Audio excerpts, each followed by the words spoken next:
I'd like to think that I have humanitarian tendencies.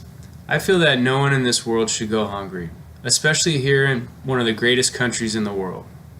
I feel as you probably feel, that when times get tough and a family or individual falls on bad luck, there should be a little helping hand in order to get back on your feet.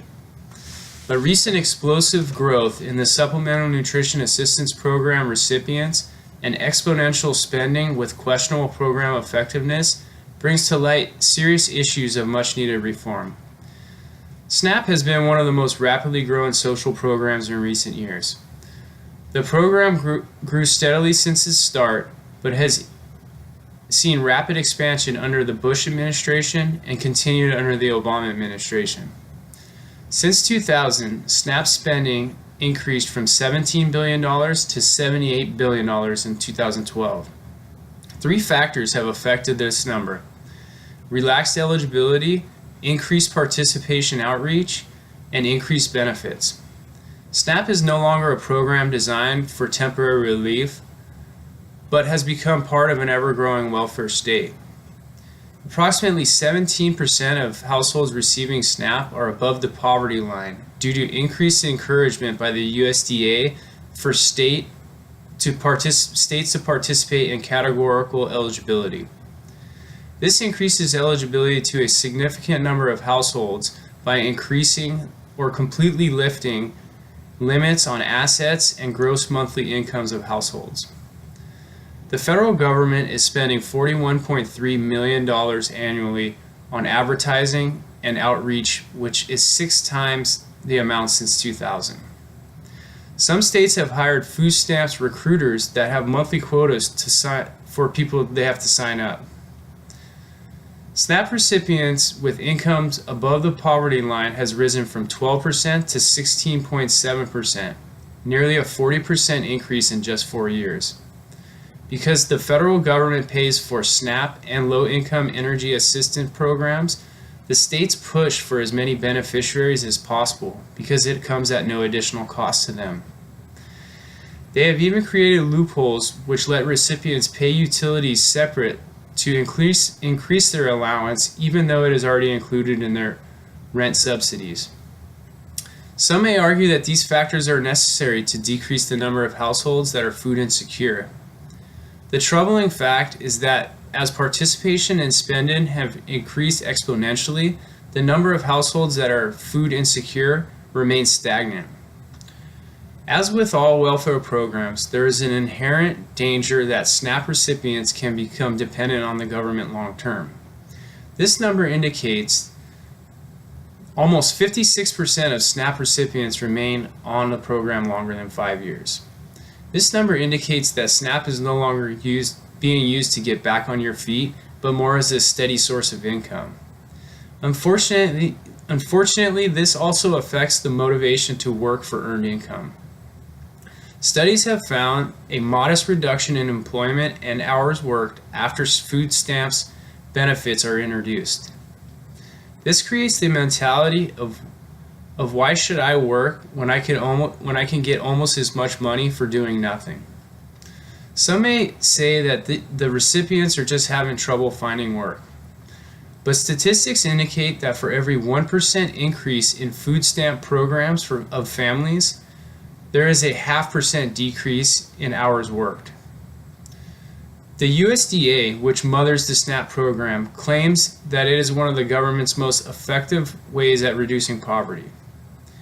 One USDA study indicated a 4.4% reduction in the prevalence of poverty due to the SNAP benefits, while another USDA study indicated that it reduces food insecurities by 5 to 10%. While this sounds like a promising number, the fact is that it is extremely inefficient for the $75 billion that are spent on it annually. Independent research concluded that neither participation in food stamp programs nor the size of the food stamp program benefits reduced the probability of households becoming food insecure. Some may argue that these studies are leaning against the recipients of welfare programs.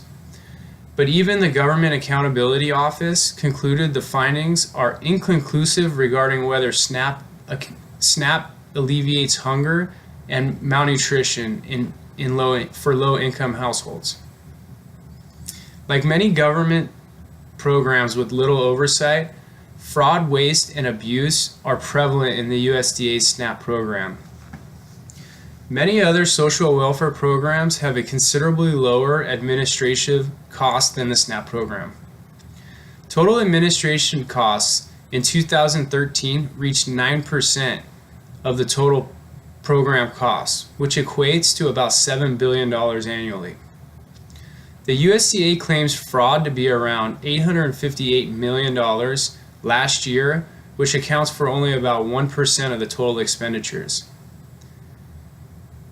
But this number does not take into account the $2.2 billion in erroneous payments that were made to participants who were not eligible for benefits or received more benefits than they were eligible for.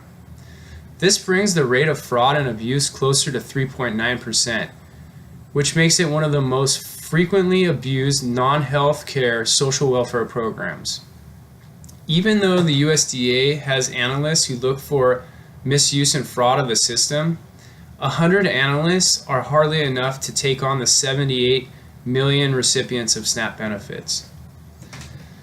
While I agree there is a need for assistance programs in this country, there is also a need to rein them in as well. I propose 3 things in order to reform the SNAP program to more fiscally responsible levels. Reform comes by changing the incentive levels of states, ending broad-based categorical eligibility, and strengthening work requirements. Currently, states receive a bonus funding for making it easier for people to enroll in food stamps. In 2011, states received $48 million in bonus money. This gives states the incentive to expand their benefits to individuals who are not truly in need of them. Penalizing states and requiring them to pay back erroneous payments to the government would incentivize stricter control and would have decreased SNAP spending by $2.5 billion in 2010. By removing broad-based categorical eligibility and utilizing traditional asset and income tests, SNAP participants would be reduced by 1.8 million annually at a savings of $1.2 billion per year. Most of us agree that if you are an able-bodied SNAP recipient, you should be required to work or actively seek employment. States should have to disclose their work participation as well as make work a priority of eligibility for benefits.